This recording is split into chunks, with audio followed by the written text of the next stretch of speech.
In the heart of the Renaissance, where art and science danced in a delicate balance, one man dared to look further than any before him, not with his eyes alone, but with an instrument that would forever change our place in the cosmos. His name was Galileo Galilei, a brilliant mind whose curiosity was as boundless as the night sky he longed to unravel. In 1609, upon hearing of a Dutch invention that made distant objects appear closer, Galileo did not just replicate it, he perfected it. From his workshop in Padua, he crafted a telescope of unprecedented power, and when he aimed it towards the heavens, he unlocked a universe far more complex and wondrous than anyone had ever imagined. The Venetian court, initially impressed by the telescope's military and commercial potential, was soon captivated by the celestial marvels it revealed, as Galileo began to peel back the layers of the night.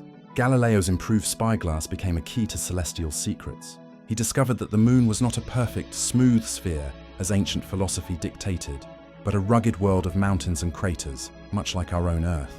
Then, he turned his attention to Jupiter and found 4 points of light dancing around it, celestial bodies that he would name the Medicean stars in honor of his patron. These were not stars, but moons, a miniature solar system that provided powerful evidence against the established order. The Earth, it seemed, was not the center of all motion. His observations of Venus, which exhibited phases just like the moon, delivered another staggering blow to the geocentric model.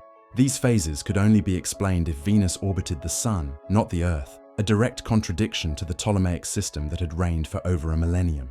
The universe was speaking, and Galileo was its first interpreter.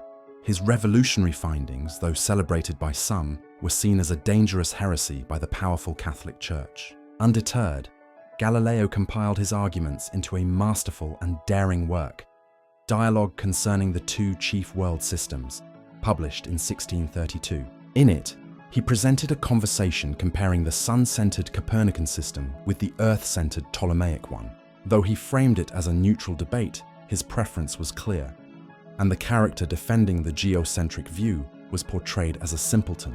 This was a direct challenge to the authority of the Church. The response was swift and severe. The following year, an aging and frail Galileo was summoned to Rome to stand trial before the Inquisition. Under the immense pressure and threat of torture, he was forced to abjure his beliefs, publicly recanting that the Earth moves around the sun. His book was banned, and he was condemned for his pursuit of truth. Though his voice was silenced, his spirit remained unbroken.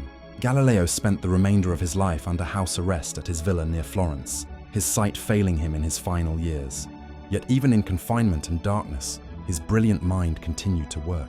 He secretly authored his final and perhaps greatest work, Two New Sciences, which explored the principles of motion and the strength of materials, becoming the foundation for modern physics. Galileo's legacy is not just in the stars he observed, but in the method he pioneered, a relentless insistence on observation, experimentation, and mathematical reasoning.